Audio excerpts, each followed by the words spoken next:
I will talk about what Independent Lens is and leave my colleague. When Independent Lens was created, the idea was to have a very large umbrella that really embraced the range of everything independent filmmakers were doing, even to the point that in our first few seasons we had the occasional drama on the series. That became problematic for a number of reasons, both in terms of marketing, but also drama is just such a different world and audience and everything else. So we are strictly now a nonfiction series. We are very interested in character-driven stories, but we are also really focused on two main things. Diversity is our core value. We want especially stories from and by people of color, people from communities who usually are not represented in mainstream media. And we also are really looking for those stories that we think take viewers into a place that is missing in the conversation. So for example, in-depth stories about major issues of our time. And like everybody else, we want something that's, you know, entertaining as well as educational. There is obviously overlap in the stories we're interested in. We try to sort of figure out where's the best home for the film and let the filmmaker have a say in that process. So I guess that would be my initial answer.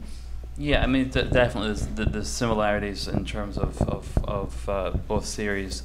I would say for POV, I mean, we're looking for films that have a perspective, that have a point of view of the filmmaker, of a character, that are clearly authored, that are artistically bold, that are, you know, creative. We're looking at, you know, creative documentaries, creative nonfiction. But there's no question that there are films which could easily end up on POV or Independent Lens and have just as good an experience on either series. Tell us why your series are so important, both to us as independents, but also I think to our society, to our culture, to our democratic future. I think that, you know, looking at the Independent Lens reel and the POV reel, I think that the series speak for themselves. They're both about the vision of filmmakers. They're both about, you know, enhancing the dialogue around serious issues, but also telling great stories. We'll talk a little bit, I'm sure, about the National Endowment for the Arts at some point this evening. You know, these documentary filmmakers are artists, and it's important that we have this in-depth, you know, creative, engaging, entertaining, challenging content in a space which is non-commercial, where we're not looking at a bottom line as our ultimate goal of success. And I think that's what makes both series and PBS overall still extremely relevant. I like to remind people that PBS is really the original independent film channel. I mean, before anybody else was even on the air, let alone doing independent film, the people who founded POV figured that out, and to their credit, PBS bought the idea 25 years ago. So they have been there the longest and the most consistently, and of course we want more from them. We always want more. We're independents. We never have enough money. We never have enough of anything. But they are there. And I would just support everything that Simon said. For us, I know, again, I speak on behalf of Simon and Cynthia and everybody at POV and ITVS.